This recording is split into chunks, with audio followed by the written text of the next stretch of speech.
Now we're going to study the Qt framework. Now Qt is it's pronounced cute, but normally it sounds weird pronouncing cute, so we normally say Qt. It should be cute, right? Instead of PyQt will become PyQt, but now we just say Qt. Now the Qt framework, it's a development framework and it has all these tools that are supposed to help you create your desktop apps, embedded systems app, and now runs on mobile platforms. Not now. When it started, it powered Nokia. Nokia some time ago purchased it, and it powered Nokia Symbian.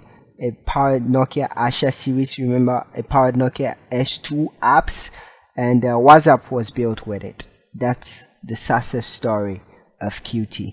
But later they went back to purchase it, so it's no longer for Nokia, right? And yes, we're gonna use it purely for user interfaces, but it has all these things that are supposed to help you build your app all in all. But it normally has to do with things that concern user interfaces, but then we're not going to use a lot of it. Okay, now it's basically a set of APIs built for C++.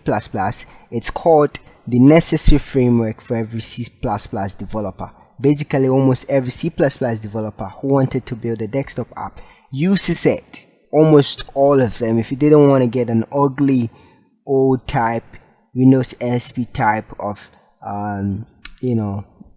GUI, you didn't want the default, you wanted to style it, they all used C++. Now we have Python binding, so now you have it in a Python language also, or the Py language, I should say, the same thing. Now it comes with this new technology that looks like CSS, and it features JavaScript like programming. It's called Qt Quick, and that gives you speed when you want to create UIs, and I bet you the speed is important here. Not only the speed, I mean, it gives you a lot of flexibility. It gives you a lot of flexibility, and also helps teamwork. It's beautiful when it comes to teamwork. And so yeah, now the last thing I want to say is that it powers the world of desktop and embedded apps market. By powering the world of desktop and embedded systems, it powers Adobe. That means almost every Adobe app is built with Qt. That's Photoshop, After Effects, Premiere Pro, Illustrator.